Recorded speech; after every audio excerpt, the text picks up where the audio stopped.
Bonjour et bienvenue dans cette vidéo. Alors, j'ai laissé mon trépied, ma perche et mon micro chez moi. Donc, j'espère que ça va être bon pour le son. Je suis un petit peu dans le soleil. Là, je commence sur un paysage que je voulais te faire découvrir. C'est une ville qui s'appelle Bages, dans le sud-ouest de la France. Reviens d'un autre village qui s'appelle Périac-de-Mer. Et j'aimerais vraiment te parler de la fiction et de la réalité, comment elles s'entremêlent. C'est un des enseignements que je propose sur Patreon pour ma communauté. Et ici, c'est vraiment très très étonnant. Il y avait vraiment très besoin pour moi. Voilà, je me remets un petit peu plus. Voilà, avec un ciel magnifique. Je me cale. Il y avait vraiment besoin que je fasse cette vidéo pour, pour te parler de comment la fiction et la réalité s'entremêlent. J'ai emprunté et j'ai lu 2 fois avec énormément de plaisir un roman qui s'appelle Tout le bleu du ciel de Melissa d'Acosta. Le pitch, je peux te dévoiler sans spoiler, comme on dit. Ah, il y a des petites bébêtes qui vrombissent ici.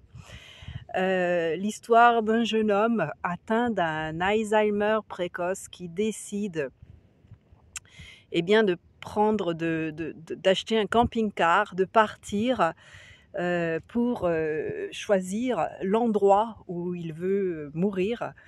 Et oui, puisque c'est le début, donc ça, je t'en parle un petit peu plus dans ma dernière vidéo sur Patreon. Mais là, c'est vraiment un truc de fou. Donc, dans son périple à ce jeune homme, il passe par les villes de Périac-de-Mer, Bages et Gruissant. Donc, comme je le disais au début, cette ville, ce village de Bages où je suis aujourd'hui. Pourquoi? Parce que en recherche d'un achat de biens immobiliers, je suis allée visiter un bien à Périac-de-Mer. Donc, j'ai découvert, et je suis repassée par cette route pour suivre la route du héros de ce roman.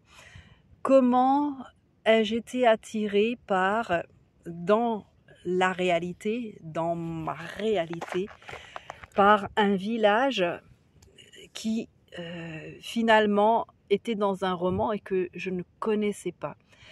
C'est pour vraiment...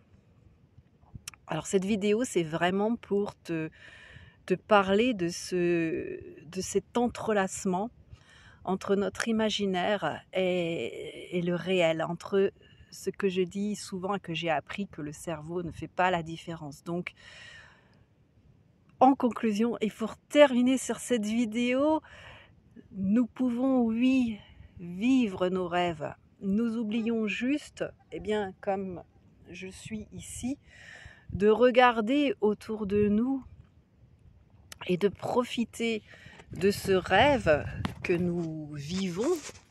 Voilà, je te remets.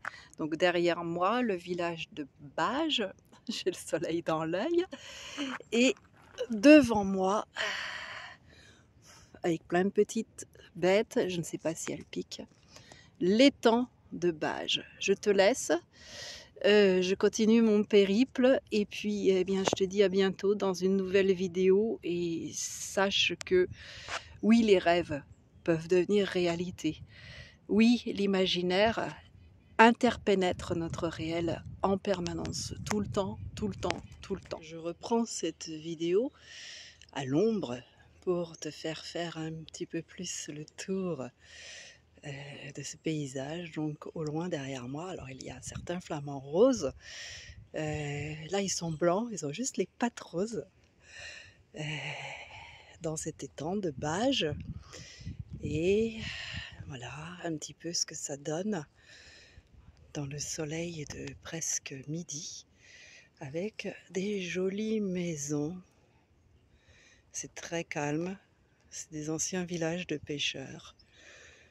Donc c'est assez fabuleux